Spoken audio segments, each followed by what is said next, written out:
Hey everybody, it's Allison, stlprostretch.com. Please like and subscribe if you haven't already. Today's video is going to be upper body mostly. We won't get through everything, but some key aspects. I tend to stretch my lower body more than my upper body, and it's not a good thing. I mean, I know when I'm struggling to take off a sports bra or a t-shirt over my head, and I feel like I'm going to dislocate a shoulder, that I probably need to get some upper body stretching in. The problem solving is a little more complicated than the lower body, so I'm not really going to even go into it in this video. Please work within your range of motion, especially rotator cuff people, and especially for the rotator cuff people, if something hurts, stop doing it, and always move and resist. Some of these will not have resistance. They're just going to be kind of range of motion type things and some dynamic movement. So anyway, let's move to the mat. If you have the yoga blocks, that would be awesome. If you don't, well, you could probably use just a couple books, stacks of books, or gosh, those old telephone books were always really nice when we had them around. They don't really make them anymore, but if you just happen to have a few of those lying around, or some old photo albums or whatever, what have you, shoe boxes, as long as they've got stuff inside so they're not going to collapse, that would be great. We are going to start today with some really, really easy stuff. This first one, I just want to check your range of motion. So let's take this right arm and pull it behind. I'm going to pull it over with my left and just try to straighten up and then roll the shoulder back a few times. And I'm already feeling like tension in my anterior delt. It doesn't feel great. Let's just put it that way. So I'm just going to kind of gently do this. And then take the other arm behind, pull it over. I can see my little fingers wiggling, and I'm going to straighten up and try to roll it back as well. And I'm so tight on this side, I can feel it referring all the way to my forearm. So I know you ladies out there, if you're wearing a bra, and usually if they clasp in the back, you tend to reach back with the same arm every time. Try to catch yourself doing that and do it with the other, because over time you will get a little bit more balanced. Now, as far as the whole cow face pose, I know probably some of you yoga people know cow face pose as being like this, and then you're going behind and up and over. We're just going to do the upper body, so don't worry about the lower body, and use a strap or a towel if you've got it.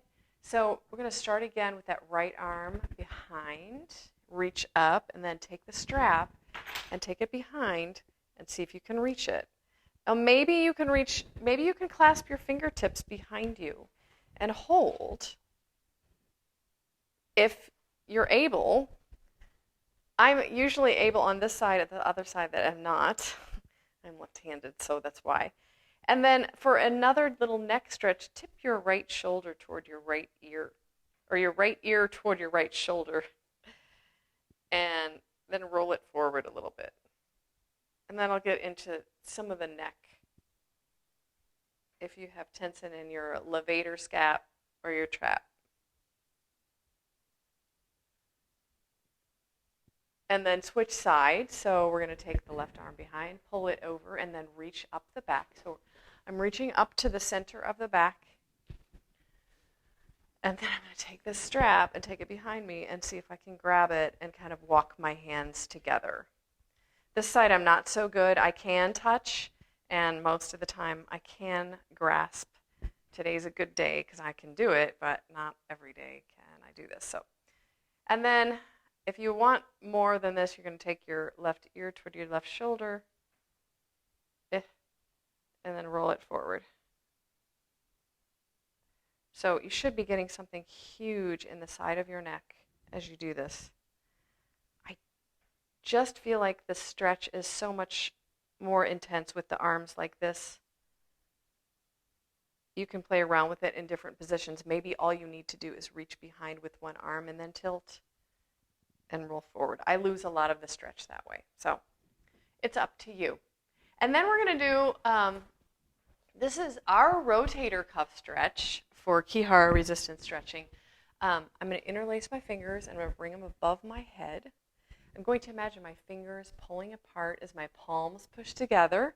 right above the head. Keep them there and then pull the elbows towards each other and then open the elbows apart, squeezing the shoulder blades together and down. So this is your stretch, and this is the strength for a rotator cuff. It's not really a resistance stretch. It's more of where one side contracts and the other stretches. Reciprocal inhibition, basically, is what it's called. But I've had a lot of people with rotator cuff issues that say this really, really helps them. Just remember to work within your range of motion.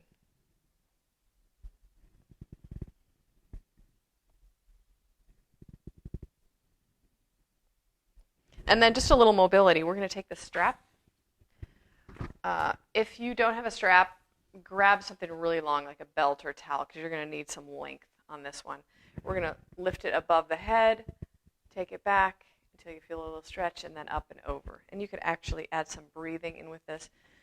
Inhale up, exhale back, inhale up, and exhale down. Now for those of you flexible people, you can take it all the way back and around. Maybe kind of hang out there in a sweet spot.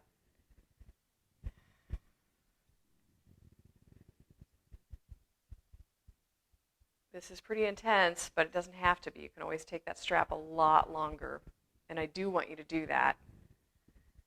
Some of you might even have subluxed shoulders to the point where you can, a girl in one of my old yoga classes that could clasp her hands and take her arms all the way down in the back and all the way up.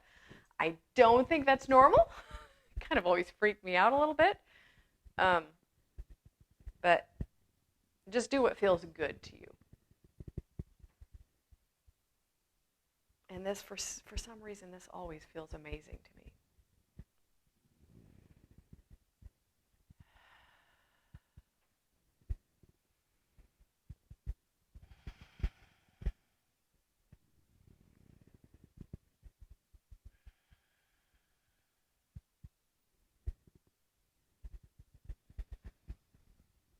And one more time.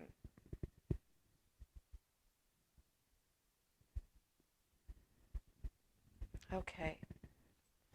We're going to move on. So this one is going to be reverse tabletop. If you have, I have hyperflexible elbows, so I kind of have to be careful of this one. If you've got, wrist or hand issues, you might want to use the blocks for this one. So I'll show you what it looks like with the blocks and without. So I've got my blocks behind me. My fingers are spilling off the front to take a little bit of pressure off my wrists. Well, it's actually what happens is it's just the whole hand being stretched out, and for some people it's a little bit too much stretching on the wrists. So I'm going to pop my chest forward like that and squeeze my shoulder blades together and down the back. This is as far as you really need to go for this one. You can just kind of collapse back into it. Popping up, squeeze the shoulders together and down, and then release. If you want to take this farther, we're going to lift the hips. Pop the chest up, shoulders, blades together and down. And I'm going to kind of tip forward a little bit. So to add a little more resistance, I'm going to imagine my hands and my feet going towards each other. So I'm pulling them together, lifting up, chest is popping up, shoulder blades together and down. I'm going to kind of tip forward a little bit to get a little bit extra stretch. So this is catching that front of the shoulder, the anterior delt, clavicular pec, and actually this is a Pec Minor Stretch, although I feel like the Pec Minor is working more than anything else going into this position. But we are stretching it at the end, so Pec Minor is one of those weird ones where it can stretch with your arm over your head or below it. Had a lot of people ask me questions about that, but just do it if you can. We're going to do a couple more. Remember, the most important thing, even for people that are like really athletic and do all sorts of upper body movement, this is a difficult thing to do, is to lift, pull the shoulder blades together and down and pop the chest. Just doing that alone is really hard. Okay. Next, we're going to do,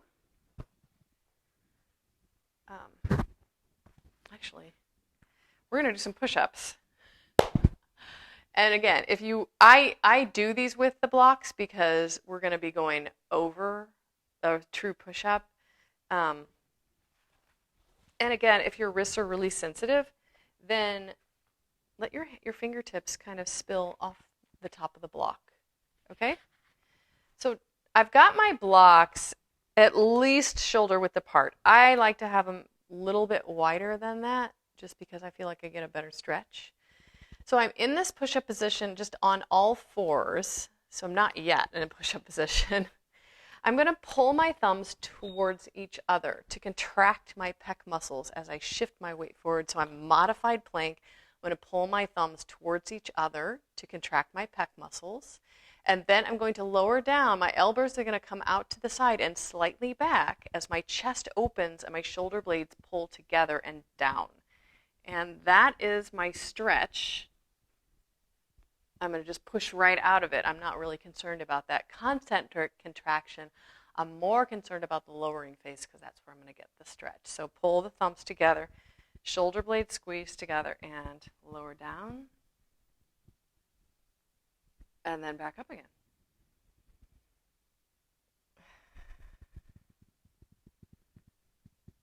If you want more resistance for this, we'll pop up on your toes. Typically what I do when I'm in this position, I'm squeezing my thumbs together, elbows are coming out to the sides, my shoulder blades are pulling together, my chest is opening up, and as soon as I get that stretch, I'm going to drop my knees, I'm going to push back up again. Because again, I'm not really concerned about the shortening phase, I want the stretch. So you can go ahead and try that a couple more times.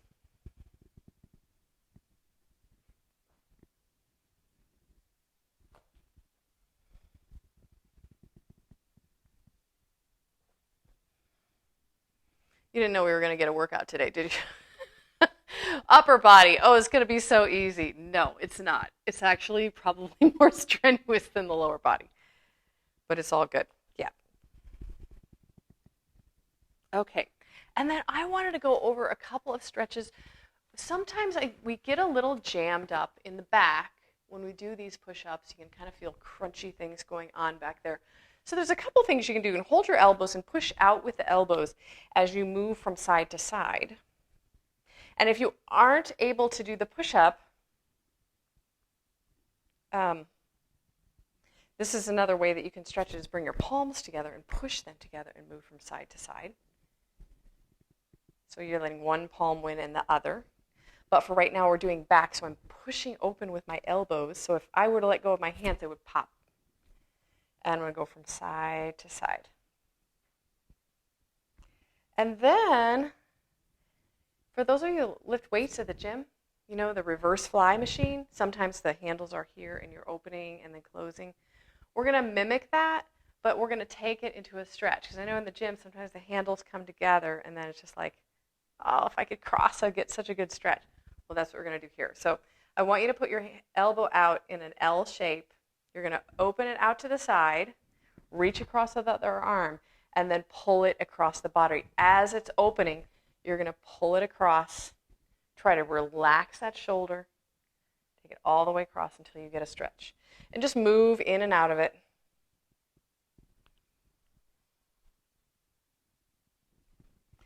This is what we call the LCloser Stretch. So we are making an L, and we're closing it across the body. And sometimes I can get some of the little crunchy things out. I'm going to have a little trouble on this side with my microphone, so I'm pushing out and across it over, out, and across.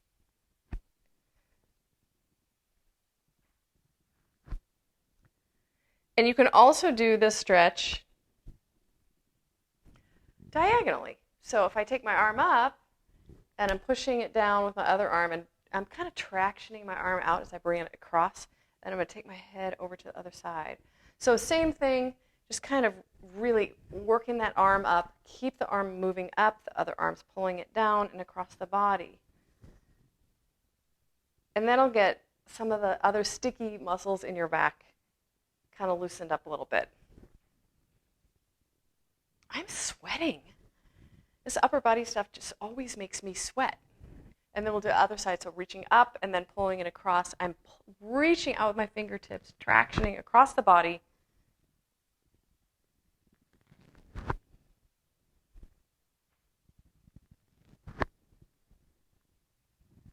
And then we're going to go back and do some lats and more chest. So I've kind of been working on this a little bit.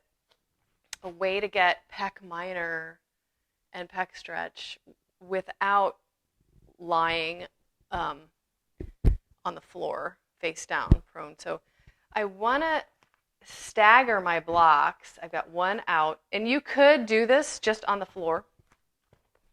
That'll be fine. Totally fine. Block's just going to give you a little more room. So I've got this block forward, this block back. I'm going to push down with my right arm. And as I do, I'm going to pull my body away and lower my chest down until I feel a stretch and come right back out of it. For me, this is a super duper stretch. For some of you, it might not be. Focus on strength. You know, trying to come up just with this arm, it's not going to be an easy thing. Use your other arm to help it a little bit. That's why we're using both arms. If you want to do some rotations, you can thumb up and pull your fingertips back toward your forearm. That's going to give you some golfer's elbow relief, ulnar nerve relief. And then if you want to address the opposite problem, flip your hand over, palm down, press it, down and up. You can even make a fist and pull your fist back toward your forearm. Great forearm stretch, great tennis elbow stretch.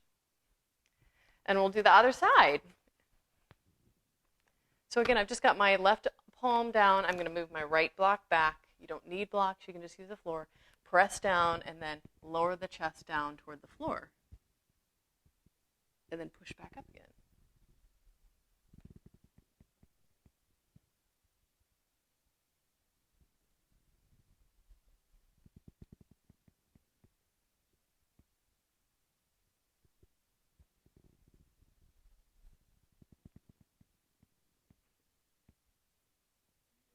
And then golfer's elbow is thumb up, pinky down, press, and move away.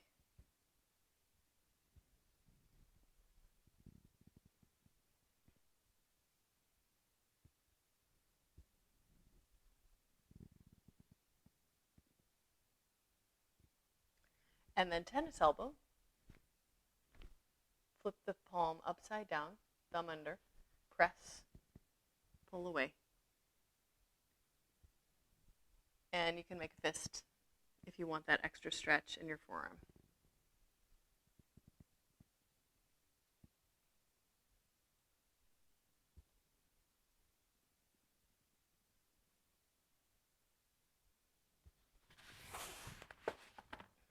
And after that, you could try your downward dog and see where you are. But I think actually we're going to save that for the next video because I don't want this one to be too long.